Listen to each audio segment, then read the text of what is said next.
Hello बच्चों, आज हम लोग पढ़ने वाले हैं फिजिक्स का क्लास 12 का विद्युत धारा चैप्टर का दो टॉपिक, विद्युत धारा और धारा घनत्व। बहुत कुछ इसमें सीखेंगे कि विद्युत धारा क्या है, धारा घनत्व क्या है और आखिर धारा में दिशा और मान होते हुए भी ये सदिश क्यों नहीं है, अदिश क्यों है। इसको सदिश होना था लेकिन ये अदिश है। इन सारे कॉन्सेप्ट को आज आपको बताया जाएगा। सबसे पहले जिन्होंने हमारे चैनल को सब्सक्राइब नहीं किया है वो सब्सक्राइब कर लें, लाइक और कमेंट जरूर करें। तो चलिए सबसे पहले पढ़ते हैं विद्युत धारा क्या है। तो बच्चों, ये जो विद्युत धारा है, अगर इसको समझना तो सबसे पहले आवेश पे आना पड़ेगा। तो आप सोचेंगे सर आवेश को क्यों लाए, तो देखिए आवेश जो है ना बाबू, ये जो आवेश है इसी की वजह से विद्युत धारा की उत्पत्ति होती है। यानी आप सिंपली कह सकते हैं दुनिया के टर्म में कि आवेश क्या है। आवेश विद्युत धारा की मम्मी है, अम्मी है, मम्मी है, माताश्री है। जिस तरह हम लोग की माताश्री होती हैं उसी तरह से विद्युत धारा की माताश्री आवेश, क्योंकि इसी से इस विद्युत धारा की उत्पत्ति होगी। यानी आवेश विद्युत धारा को पैदा करने वाला है, यानी आवेश से ही विद्युत धारा पैदा होंगे। लेकिन क्या आवेश सिंपली ऐसे रहेगा? मान लो कोई आवेश है, आवेश को क्यों से दिखाते हैं, ऐसे रहेगा तो क्या विद्युत धारा पैदा हो जाएगी? ये अब क्वेश्चन है हमारा और आपका। तो जी नहीं, आवेश जब स्थिर रहता है तो उससे किसी प्रकार की कोई विद्युत धारा की उत्पत्ति नहीं होती। तब कैसे होगा? आवेशों को चलना पड़ेगा किसी ना किसी वेग से। यहां भी एक वेग को दिखा रहा है, आवेशों को चलना पड़ेगा किसी ना किसी वेग से। जब आवेश चलते हैं तो विद्युत धारा की उत्पत्ति होती है। यानी आवेशों के स्थिर रहने से विद्युत धारा की किसी प्रकार की उत्पत्ति नहीं होगी, विद्युत धारा नहीं बनेगी। आवेश जब चलने लगेंगे तो विद्युत धारा की उत्पत्ति होगी। इसलिए शॉर्ट फॉर्म में कहा जाता है कि आवेशों की गति की अवस्था को विद्युत धारा कहते हैं। आवेशों की गति की अवस्था को विद्युत धारा कहते हैं। शॉर्ट है, ये लिख मत लेना कहीं, बताने के लिए है कि आवेशों की गति की अवस्था को विद्युत धारा कहते हैं, क्योंकि आवेश की गति की अवस्था आ गई, आवेश चलने लगा तो विद्युत धारा बन गई होगी।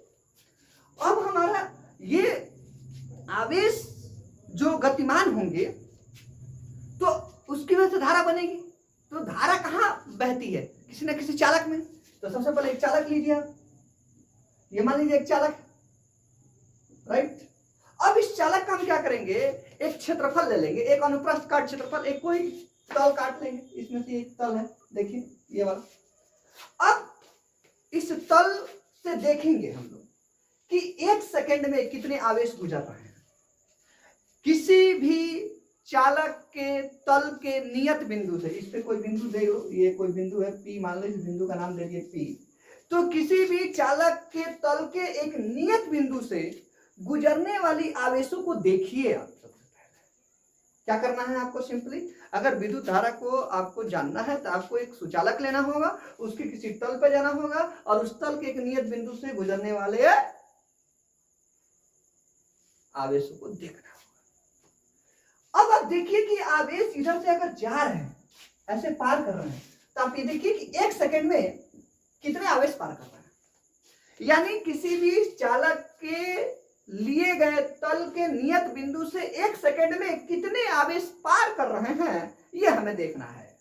मान लीजिए कि एक सेकंड में 12 कूलाम आवेश पार कर गए।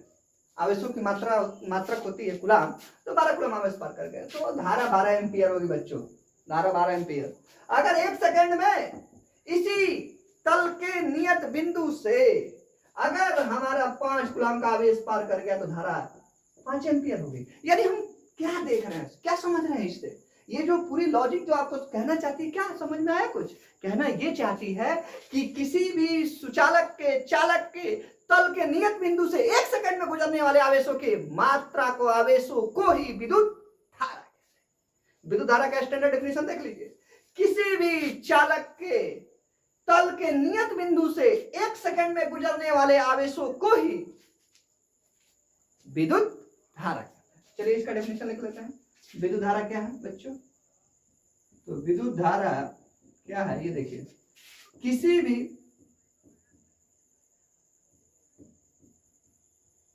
चालक के तल के नियत बिंदु से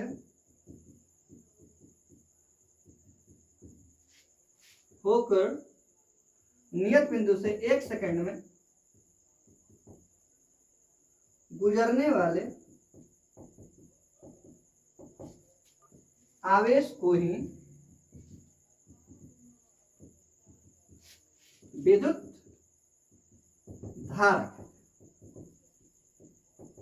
देखो डिफिनेशन देखिए आप कि कोई चालक है, उसके तल के नियत बिंदु से 1 सेकंड में गुजरने वाले आवेश को ही विद्युत धारा कहते हैं। आप ये समझ गए होंगे। अब देखिए 1 सेकंड में, यानी हम बोल सकते हैं, इसको ऐसे भी तो बोल सकते हैं कि प्रति एकांक समय में चालक से गुजरने वाले आवेश को ही विद्युत धारा कहते हैं, क्योंकि 1 सेकंड को प्रति एकांक भी कहते हैं। तो प्रति एकांक सेकंड क्या समय, तो प्रति एकांक समय में किसी भी चालक से गुजरने वाले आवेशों को ही विद्युत धारा कहते हैं। ये भी लिख सकते हैं बच्चों, लेकिन ये काफी ज्यादा स्टैंडर्ड है, इसको आप लोग चलिएगा।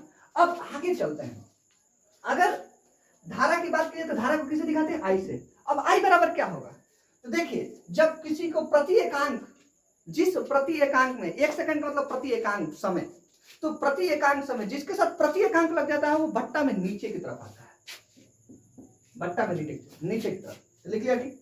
और प्रति एकांक समय में क्या है, आवेशों को ही ना, तो जो प्रति एकांक समय में जो दूसरी राशि आती है वो ऊपर रहती है, आवेश यानी क्यू ऊपर। तो देखिए विद्युत धारा का आपका फॉर्मूला भी आ गया, आई बराबर क्यू अपॉन टी, क्योंकि प्रति एकांक समय है तो जिसके साथ समय के साथ एकांक लगा है, जिसके साथ भी एकांक लग जाता है वो नीचे आ जाता है, ये याद रखिएगा लॉजिक। और प्रति एकांक समय में क्या है, आवेश ही ना, और प्रति एकांक समय में जो है, जो दिया रहता है वो ऊपर रहता है, आई बराबर क्यू अपॉन टी। ये इसका हो गया फॉर्मूला बच्चों, ये इसका फॉर्मूला हो गया, आई बराबर क्यू अपॉन टी।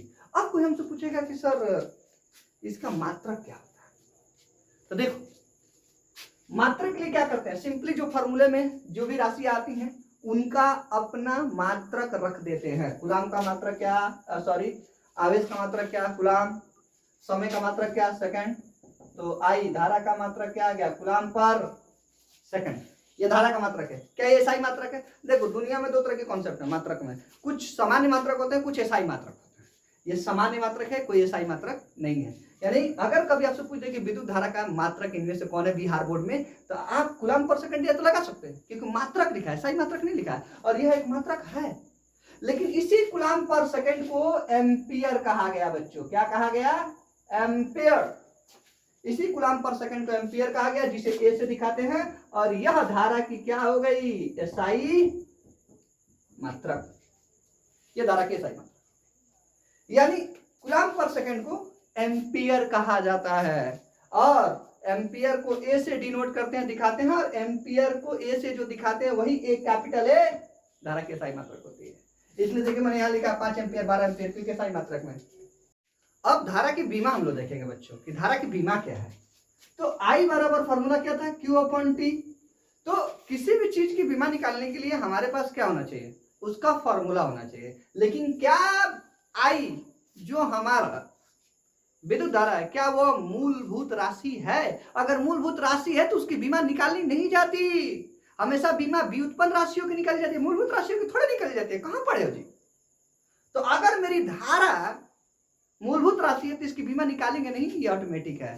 तो हम जानते हैं कि जो विद्युत धारा है वो मूलभूत राशि है। विद्युत धारा एक मूलभूत राशि है जिसे आई से डिनोट करते हैं, इसलिए इसकी बीमा एकदम फिक्स है, इसको निकालना नहीं है, ये याद ही रहता है मूलभूत राशियों का, एम्पियर ए, और इसको ब्रैकेट में बंद कर दीजिए क्योंकि बीमा हमेशा बड़े ब्रैकेट में रहती है। तो विद्युत धारा का बीमा हो गया। अब कोई हमसे यही से अगर पूछ ले कि सर आवेश की बीमा क्या होगी, तब आवेश बराबर क्यू बराबर क्या लिखेंगे, आई टी, यानी क्यू आवेश बराबर, हिंदी में लिख लीजिए ताकि पता चल जाए, आवेश बराबर विद्युत धारा, धारा सिंपली लिख लीजिए धारा गुणे समय। तो अगर किसी की बीमा निकालनी है तो उसका फॉर्मूला आपको पता होना चाहिए। अगर वह व्युत्पन्न राशि है तो बीमा निकलेगी, मूलभूत राशि है तो बीमा नहीं निकलेगी, डायरेक्ट बीमा निकल जाती है। तो ये तो मूलभूत राशि नहीं है आवेश, तो इसकी मैंने फॉर्मूला निकाल लिया, आवेश बराबर धारा गुणे समय। धारा का क्या होता है ए, और समय का क्या होता है टी। लो आ गया बीमा आवेश का ए टी, ये बिहार बोर्ड में पूछा हुआ है, इसको देख लीजिएगा। अब हम लोग बात करते हैं कि 1 एम्पियर धारा किसे कहते हैं, 1 एम्पियर धारा किसे कहते हैं, इसकी बात करते हैं। तो देखो बच्चों, आपको जो फॉर्मूला है ना आई बराबर क्यू अपन टी, इसमें आप क्यू और टी की जगह कोई ऐसा वैल्यू रख दो जिसको काटने पर 1 आ जाए, तो समझ लेना कि तुम 1 एम्पियर का फॉर्मूला लिख सकते हो। तो पहले कोई वैल्यू फिक्स कर लो। तो चलो आप ऊपर 1 ले लो और नीचे भी 1 ले लो, कट के 1 आएगा कि नहीं, 1 एम्पियर आ गया। इस पे आप बना लीजिए। ये स्टैंडर्ड बुकों में भी इसी वैल्यू को रख के स्टैंडर्ड डेफिनेशन बनाता है, ठीक है। मैं दूसरी वैल्यू रख के भी आपको डेफिनेशन दिखाऊंगा। तो 1 एम्पियर की क्या होगी परिभाषा, तो लिख देंगे कि किसी चालक के तल के नियत बिंदु से जब 1 सेकंड में 1 कूलम का आवेश प्रवाहित होता है। क्या लिख देंगे, किसी चालक के तल के नियत बिंदु से 1 सेकंड में, देखिए यहां पे कितना सेकंड यूटिलाइज किया, 1 सेकंड। 1 सेकंड में कितना कूलम आवेश पावर दिया है, 1 कूलम आवेश गुजरता है, तो इस धारा को 1 एम्पियर कहते हैं। लिख सकते हैं कि नहीं, देखिए 1 एम्पियर का डेफिनेशन। अगर आप चाहते हैं कि सर हम 1 पे नहीं लिखें, कुछ भी डाल लो डाटा, तुम्हारी मर्जी है, कोई भी डाटा डालो, Q और T की जगह कोई भी डाटा डालो, लेकिन कट के 1 आना चाहिए। तो चलो यहाँ पे डाटा डालते हैं, यहाँ 20 और यहाँ भी 20, देखो सर सही है, कट के 1 आ गया सर, 1 एम्पियर आ गया, यानी ये डाटा आपको सुटेबल है। तो लिखिए किसी चालक के तल के नियत बिंदु से, अब समय कितना लिया है, समय नीचे है ना, देखो T नीचे, कितना समय लिया 20 सेकंड में कितने कूलम आवेश, 20 कूलम, 20 सेकंड में 20 कूलम आवेश गुजरता है, तो इस धारा को भी 1 एम्पियर धारा कहते हैं। अब बताओ अगर कोई तुमको 5 एम्पियर धारा की भी पूछ दे कि सर 5 एम्पियर धारा का परिभाषा क्या होगा, तो कर लेंगे, इसी 20/4 कर लेंगे, 20/4 बराबर 5 आ गया कि नहीं आ गया, यानी कुछ ऐसी ऊपर नीचे वैल्यू सेटिंग करेंगे अपने से जिसको कट के 5 आना हो, और फिर इसको डिफिनेशन में पिरो देंगे। कैसे, किसी चालक के तल के नियत बिंदु से, अब समय कितना है 4 सेकंड, 4 सेकंड में 20 कूलम का आवेश, क्योंकि आवेश 20 कूलम का आवेश गुजरता है, तो इस धारा को 5 एम्पियर धारा कहता है। लिख लेंगे, कितना का भी पूछेगा हम लोग कर लेंगे। अब क्वेश्चन आता है कि सर विद्युत धारा में दिशा भी है, मान भी है, फिर भी यह अदिश है, क्यों? तो चलिए इसका आंसर देते हैं। ये आपके बोर्ड में आ सकता है कि विद्युत धारा में मान और दिशा होने के बावजूद सदिश क्यों नहीं है, अदिश क्यों है? विद्युत धारा अदिश क्यों है, ये क्वेश्चन है। तो चलिए इसका आंसर ले लेते हैं हम लोग। देखो बच्चों, सबसे पहले सदिश को समझो कि किसी भी चीज को सदिश होने के लिए क्या होता है। किसी भी चीज को सदिश होने के लिए पहला उसमें मान होना चाहिए, पहला शर्त। दूसरा शर्त दिशा होना चाहिए, और तीसरा शर्त त्रिभुज के जोड़ के नियम का पालन करना चाहिए। त्रिभुज के जोड़ के नियम का पालन करना चाहिए। अगर ये तीनों शर्त किसी एक भौतिक राशि में है तो 110% तो सदिश राशि है। लेकिन इनमें से कोई एक भी शर्त अगर छूट जाए, तीनों में से कोई एक, दो है लेकिन तीसरा नहीं है, कोई एक छूट जाए उसमें ना हो, तो वो सदिश राशि नहीं होगी। अब यानी सदिश राशि होने के लिए मान भी चाहिए, दिशा भी चाहिए, और त्रिभुज के जोड़ के नियम का पालन भी करना चाहिए उस राशि को। त्रिभुज के जोड़ के नियम को सिंपली TRA कहते हैं, triangle rule of addition short में। ये तीनों उसको होना चाहिए। अब धारा में आइए, धारा में है क्या क्या, धारा में मान है, दूसरा दिशा है, ठीक है, लेकिन तीसरा TRA त्रिभुज के जोड़ के नियम का पालन नहीं करता, TRA नहीं है। अब बता, त्रिभुज के जोड़ के नियम का पालन नहीं करता, सदिश कैसे होगा? नहीं होगा। तो क्या लिख दोगे, विद्युत धारा अदिश क्यों है? लिख देना कि विद्युत धारा एक ऐसी राशि जिसमें मान के साथ साथ दिशा तो है, लेकिन त्रिभुज के जोड़ के नियम का पालन नहीं करती, इसलिए यह सदिश नहीं है, यह अदिश है। अगर बाई एग्जांपल समझाना चाहते हो तो देखो ऐसे एग्जांपल समझा देना। ये देखो, ये मान लो 6 एम्पियर की धारा इधर से आ रही है, 8 एम्पियर की धारा इधर से आ रही है, और ये दोनों मिलकर इधर निकल गया, ठीक है। अगर यह दोनों धारा, अगर धारा TRA को फॉलो करती, तो TRA से अगर इसको हम जब जोड़ते बच्चों, इन दोनों धाराओं को त्रिभुज के जोड़ के नियम से जोड़ते, तो जो 11th पढ़े हैं सदिश को, तो वो 10 एम्पियर देता। कितना देता? 10 एम्पियर दोनों को जोड़ने पे। लेकिन नेट धारा कितना आता है हमारा? 14 एम्पियर। यानी कि त्रिभुज के जोड़ का नियम इस पर अप्लाई होता है विद्युत धारा के सिद्धांत पे, तो 8 एम्पियर और 6 एम्पियर जुड़कर कितना आता? 10 एम्पियर आता। ये आना चाहिए था, लेकिन आ कितना रहा है, नेट कितना दे रहा है? जब चेक किया एमीटर से तो कितना दिया? 14 एम्पियर दिया। इसका मतलब विद्युत धारा त्रिभुज के जोड़ के नियम का पालन नहीं करती। समझे? एक एग्जाम्पल था, इसके लिए आप लोग 11 थोड़ा सा देख लीजिएगा, इस एग्जाम्पल को बखूबी समझ जाएंगे। तो आपको क्या समझना है कि विद्युत धारा अदिश राशि क्यों है? समझ गए होंगे। विद्युत धारा अदिश राशि इसलिए है क्योंकि इसमें इस धारा में सिर्फ मान है और दिशा है, लेकिन त्रिभुज के जोड़ के नियम का पालन नहीं करती, इसलिए अदिश राशि है। काम खत्म। विद्युत धारा को आप मापते कैसे हैं? विद्युत धारा को किस यंत्र से मापते हैं? तो सबसे पहले समझो, यह जो विद्युत धारा है, धारा दो प्रकार की होती है, डीसी और एसी। इस चैप्टर में सिर्फ हमको डीसी प्रकार की धारा को देखना है, यानी कौन सी धारा देखनी है? डीसी धारा। एसी नहीं देखनी, नहीं, प्रत्यावर्ती धारा नहीं देखनी, ठीक है ना। हमको डीसी करंट देखना, डीसी धारा देखनी है, डीसी विद्युत धारा। तो इसलिए थोड़ा सा ध्यान दीजिएगा, जब आपसे पूछे कि विद्युत धारा को मापते किससे हैं, तो थोड़ा ध्यान से। विद्युत धारा अगर डीसी है तो उसे एमीटर से मापते हैं, एमीटर से, राइट। लेकिन अगर विद्युत धारा एसी है, यानी प्रत्यावर्ती विद्युत धारा है, लिखा है कि प्रत्यावर्ती विद्युत धारा को किससे मापते हैं? तब एमीटर नहीं होगा, तब होगा तप्त तार एमीटर। दोनों में बहुत अंतर है बाबू, ओके। इसलिए ध्यान रखिएगा, बहुत लोग कंफ्यूजन के शिकार हो जाते हैं। विद्युत धारा को किससे मापते हैं? तो अगर सिंपली विद्युत धारा दिया है तो उसको डीसी समझा जाता है। क्या समझा जाता है? डीसी। सिंपली लिखा कि विद्युत धारा को किससे मापते हैं, तो उसमें तो दिया नहीं कि डीसी है कि एसी है। उस सिचुएशन में आप डीसी समझेंगे, तो डीसी समझेंगे तो क्या लिखेंगे? एमीटर। लेकिन अगर लिख के दिया है कि प्रतिवर्ती विद्युत धारा को किससे मापते हैं, तो तप्त तार एमीटर। तो थोड़ा सा ध्यान रखिएगा, काफी अच्छा लॉजिक है, नहीं तो बच्चे गड़बड़ कर देते हैं एग्जाम में।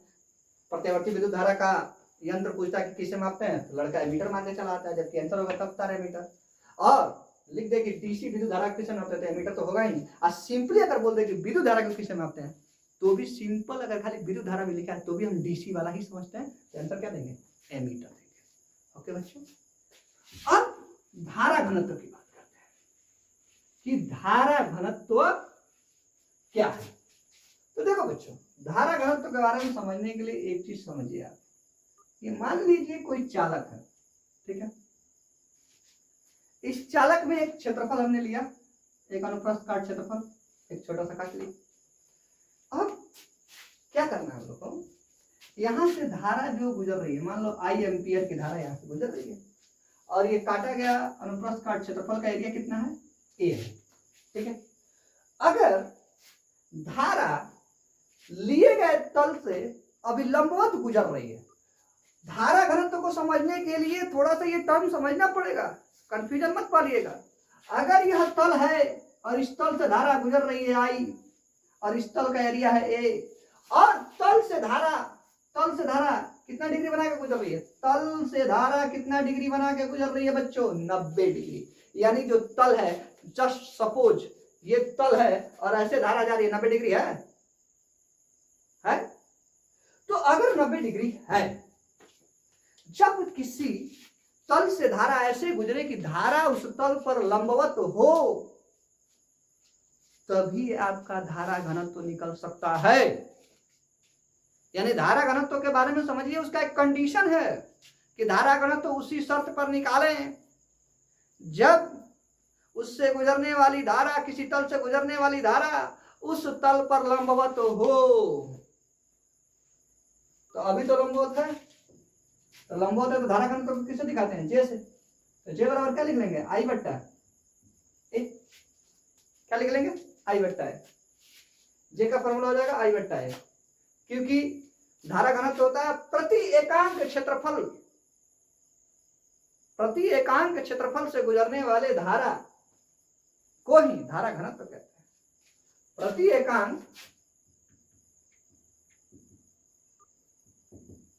क्षेत्रफल से गुजरने वाली धारा को ही धारा घनत्व कहते हैं। लेकिन क्या ये सही है? नहीं, क्योंकि इसमें अभी शर्त हमने मेंशन नहीं किया। शर्त क्या था? शर्त भी तो लगाना पड़ेगा ना। ये कब माना जाता है प्रति एकांक क्षेत्रफल से गुजरने वाली धारा को ही धारा घनत्व कहते हैं? कब माना जाता है? जब धारा तल से लंबवत हो तब। जब लिख दीजिएगा यहाँ पे कि जब धारा तल के अभिलंबवत गुजरती है तब प्रति एकांक क्षेत्रफल से गुजरने वाली धारा को ही धारा घनत्व कहते हैं। इसलिए केस यहां जोड़ना पड़ेगा, जब धारा तल के लंबवत हो तो अब इतना जोड़ते हैं, जब धारा तल के लंबवत हो तो प्रति एकांक क्षेत्रफल से गुजरने वाली धारा को ही धारा घनत्व कहते हैं। तो प्रति एकांक क्षेत्रफल मैंने बोला था जिसके साथ एकांक लग गया वो नीचे, तो क्षेत्रफल को ऐसे दिखाते हो नीचे आ गया। अब इसमें प्रति एकांक क्षेत्रफल से क्या धारा ही ना, तो जो राशि दी रहती है प्रति एकांक में जो राशि होती है वो कहाँ होती है? ऊपर। तो आई आ गई ऊपर, तो जे बराबर धारा घनत्व को जे से दिखाते हैं बच्चों, धारा घनत्व को किससे दिखाते हैं? जे से। तो जे बराबर क्या आ गया? आई बट्टा ए। अब मान लो कि मेरा जो तल है वो लंबवत नहीं है, ये रही धारा आई और ये रहा तल, चलो जिसके एरिया है, तल मेरा लंबवत नहीं है। अब तल से हमारा जो एंगल है वो 90 डिग्री नहीं है। देखो अब इस स्थिति में क्या धारा घनत्व नहीं निकलेगा? क्योंकि धारा घनत्व कितनी स्थिति है कि तल पर धारा लंबवत होनी चाहिए। अब तो तल पर धारा लंबवत नहीं है, तो क्या धारा घनत्व नहीं निकाले? चल दें, क्योंकि शर्त तो पूरा हो ही रहा है। जब तक शर्त पूरा नहीं होगा तब तक धारा घनत्व कैसे निकाले? चल दे, क्या नहीं निकाले? बोल देंगे ना नहीं निकलेगा, नहीं निकलेगा। क्या करेंगे? इस क्षेत्रफल को सदिश मान लेंगे, क्षेत्रफल को सदिश मान लेंगे, ठीक। अब ये क्षेत्रफल सदिश होगा तो इसकी एक दिशा होगी। क्षेत्रफल किसी भी अदिश को जब सदिश बनाते हैं तो दिशा उसके लंबवत होती है। तो ये रहा इसकी दिशा, ये रही ये सदिश की दिशा, इस तल पे लंबवत। अब आपको कुछ नहीं करना है, यहां जो थीटा बन रहा है ए और आई के बीच, उतना थीटा अगर आप इस तल को घुमा दें, इस तल को क्षेत्रफल वाले तल को घुमा दें, तो घुमा दीजिएगा तो कैसा हो जाएगा बच्चों? कुछ ऐसा हो जाएगा, ऐसा। देखिए तो अब धारा से 90 डिग्री पे आ गया, यानी इसको ऐसे से ऐसे कर दें। ऐसे था धारा, देखिए ध्यान से, ऐसे था धारा, ऐसे चल रही थी ऐसे। अब लंबवत तो था नहीं, अब ऐसे करते तो लंबवत हो जाएगा। तो इसको यहां ला दें, तो अब इसको यहां लाने का मतलब क्या है? यही है सदिशों का व्ययकरण, कंपोनेंट निकालना। तो ये सदिश है, इस सदिश को यहाँ पे लाना, तो इसका कंपोनेंट इधर लाओ। तो इधर लाने के लिए ये जो थीटा वही थीटा इन दोनों के बीच होगी, दोनों क्षेत्रफल के बीच होगी। तो क्या करेंगे? ए का इधर लाना होगा तो ए कॉस थीटा हो जाएगा। यानी जो नया सदिश जो लंबवत होगी उसकी एरिया होगी ए कॉस थीटा, उसकी एरिया ए कॉस थीटा होगी, ए नहीं होगी, ए कॉस थीटा होगी। समझे? क्यों?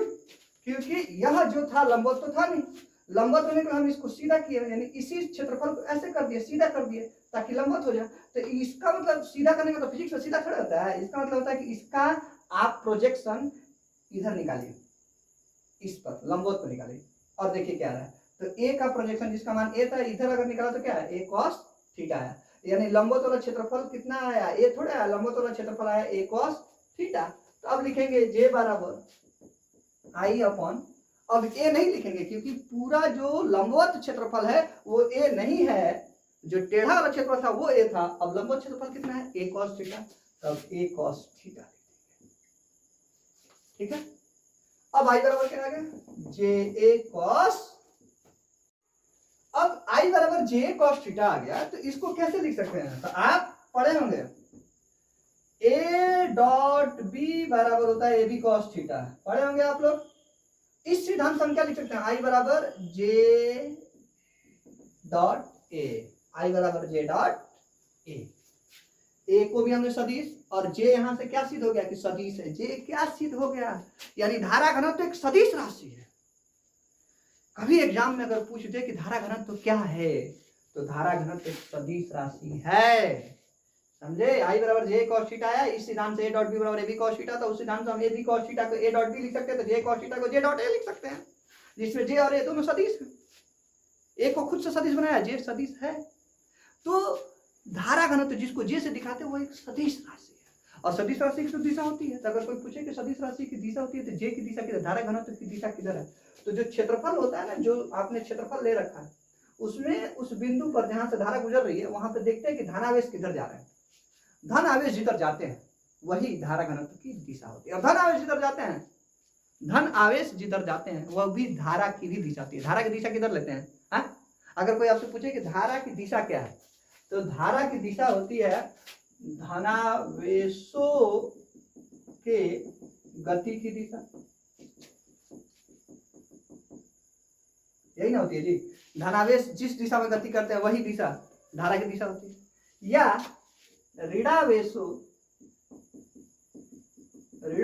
के गति के विपरीत दिशा, ये भी धारा की दिशा। इन धारा की दिशा अगर ऋणावेश से नापेंगे तो ऋणावेश जिधर जा रहे हैं उसके ऋणावेश के गति के विपरीत दिशा हमारी क्या होगी? धारा की दिशा होगी। ओके, तो धनावेशों की गति की दिशा को हम धारा की दिशा कहते हैं, या ऋणावेशों की गति के विपरीत दिशा को धारा की दिशा कहते हैं। अगर बैटरी से नाप दें कि इसमें धारा की दिशा क्या होगी, तो बैटरी से हमेशा धन टर्मिनल से ऋण टर्मिनल की होती है। अगर बैटरी के सापेक्ष देखें तो धन टर्मिनल से